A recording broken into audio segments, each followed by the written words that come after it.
ఘనపరచడం అంటే ఏంటి? ఘనపరచడం అంటే దేవునికి మొదటి స్థానం ఇవ్వటం, దేవునికి గౌరవం ఇవ్వటం, దేవునికి విధేయత చూపటం, దేవునిని మహిమపరచటం. పాటలు పాడినంత మాత్రాన దేవుని ఘనపరచడం కాదు, స్తుతి చేసినంత మాత్రాన దేవుణ్ణి, అంటే అవి కూడా ఒక భాగం అయినప్పటికీ కూడా అవి మాత్రమే చేస్తే సరిపోదు. ప్రియమైన దేవుని పిల్లరా, మనము దేవునికి ప్రతి విషయంలో ప్రథమ స్థానాన్ని ఇవ్వాలి. ప్రథమ స్థానం అంటే దేవుణ్ణి ఎక్కువగా ప్రేమించాలి, దేవునికి ఎక్కువ ప్రాముఖ్యతను ఇవ్వాలి. భార్య భర్తనే ప్రేమించాలి, భర్త భార్యనే ప్రేమించాలి. భార్య భర్తను కాదని వేరేవాడిని ప్రేమిస్తానంటే భర్త ఒప్పుకుంటాడా? భర్త భార్యని కాకుండా వేరే వారిని ప్రేమిస్తానంటే భార్య ఒప్పుకుంటుందా? లేదు. కట్టుకున్న భార్య, కట్టుకున్న భర్త కట్టుకున్న వారికి లోబడి ఉండాలి. అవునా కాదా? అవునా?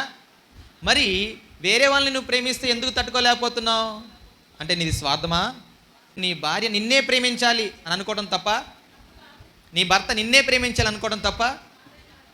తప్పు కాదు కదా. నిన్ను కాకుండా వేరే వాళ్ళని ప్రేమిస్తానంటే అది తప్పు. అవునా? నీకు ప్రాముఖ్యతను ఇవ్వకోకుండా వేరే వాళ్ళకు ప్రాముఖ్యత ఇస్తానంటే అది తప్పు. అంటే ఇక్కడ ప్రాముఖ్యతని ఇవ్వకపోతే మనసులో మనిషికి ఎంత బాధ ఉండిద్దో మీకు అర్థం కావాలి. ఎక్కడో పుట్టిన భార్య, ఎక్కడో పుట్టిన ఆ భర్త, వాళ్ళు పెళ్లి చేసుకొని ఏక శరీరం అయినప్పుడు వాళ్ళు నువ్వు నన్నే ప్రేమించాలి, నేను నిన్నే ప్రేమించాలి అని ఒక నిర్ణయం, ఒక కట్టుబాటు మీద ఉన్నప్పుడు ఆయన చేతులతో చేసుకున్నాడు నిన్ను దేవుడు. దేవునికి స్తోత్రా. ఆయన చేతులతో చేసుకున్నాడా? చూడుము నా అరచేతులలో నిన్ను దేవునికి మహిమ కలుగును గాక.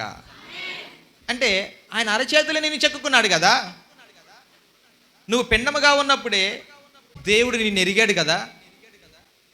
నువ్వు తండ్రిలో నుంచి తల్లిలోనికి వెళ్ళడానికి దేవుడు కృప చూపించాడు, తల్లిలో నుంచి భూమి మీదకి రావడానికి దేవుడు కృప చూపించాడు, నువ్వు బ్రతికి బట్టగట్టడానికి దేవుడు కృప చూపించాడు. నువ్వు పుట్టుక మొదలుకొని నేటి వరకు ప్రతి విషయంలో దేవుని ప్రమేయము నీ జీవితంలో ఉన్నది. శ్వాస ఇలా తీసి శ్వాస విడుస్తున్నావంటే దాని వెనకాల దేవుని కృప దాగి ఉన్నది. దేవునికి స్తోత్రా. అలాంటి దేవుణ్ణి, అన్ని మేలులు, అన్ని గొప్ప కార్యాలు, మన పట్ల ఒక సంకల్పం కలిగిన దేవుడు ఆయనకి ప్రాముఖ్యతను ఇవ్వాలి అని అనుకోవటం తప్ప